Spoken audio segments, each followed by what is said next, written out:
1952, la première révolution égyptienne, Robert Solé le rappelait il y a quelques instants, est conduite par l'armée, et un certain, à l'époque, colonel Nasser. Nasser, Sadat, Moubarak, pendant 60 ans, tous les chefs d'État du premier pays arabe au monde sont des militaires. L'armée semble l'institution la plus stable de la société égyptienne. De fait, il s'agit d'une armée du peuple qui ne recrute pas uniquement dans les couches aisées de la population, armée richement dotée, car notamment, depuis Camp David, elle perçoit 1 milliard de dollars par an des Américains. Bref, l'armée est un État dans l'État. Voici le reportage préparé pour nous par Magali Lacrose et Joël Lefebvre.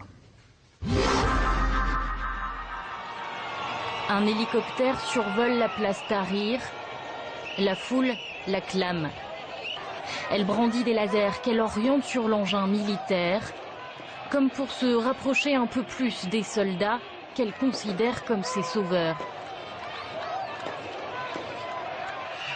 Plus que jamais, l'armée apparaît aujourd'hui comme le symbole de la dignité nationale. Al-Sisi nous envoie un message à tous. L'armée est prête à protéger le peuple égyptien à chaque instant. Nous avons confiance en notre armée. Qui d'autre pourrait nous protéger contre les frères musulmans qui nous tuent? Militaire et président. Depuis plus de 60 ans, depuis la chute de la monarchie, tous les chefs d'État sont issus des rangs de l'armée. Nasser, Sadat, Moubarak, ils sont colonels, commandants, tous, sauf Mohamed Morsi. Et ce n'est pas parce qu'ils mangent à la même table que les militaires que Morsi ne sera pas à leur merci. En Égypte, l'armée fait et défait les chefs d'État. Autrement dit, même si les présidents sont des militaires, la présidence en tant que centre de pouvoir est parfois dans un rapport de compétition, ou a souvent été dans l'histoire de l'Égypte depuis 1952, dans un rapport de compétition avec l'état-major et l'institution militaire en tant que telle. C'est ce qui rend les choses compliquées. Donc on peut dire que les militaires sont un élément fondamental du régime, mais ils ne sont pas tout le régime.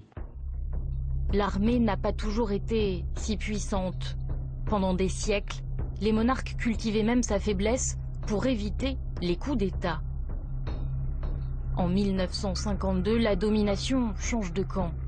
Les officiers libres marchent sur le palais et cassent la monarchie du roi Farouk. C'est la première révolution égyptienne et elle est emmenée par l'armée.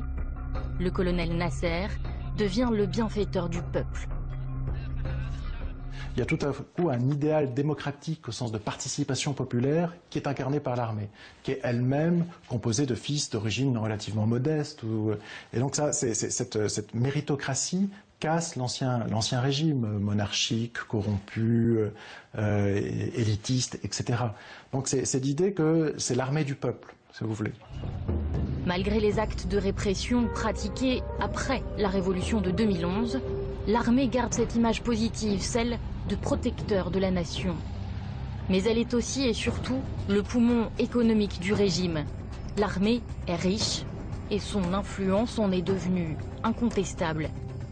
Elle est financée par Washington, 1 milliard de dollars par an. Le résultat des accords de Camp David. Un haut gradé en fin de carrière gagnerait 20 000 € par mois. L'armée est au cœur de l'économie égyptienne.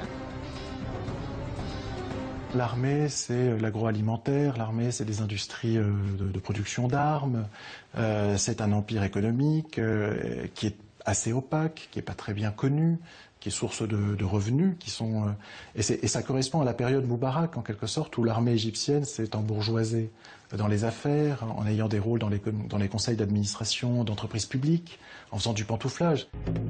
Tous les regards sont désormais tournés vers le nouvel homme fort de l'armée, le général Al-Sisi.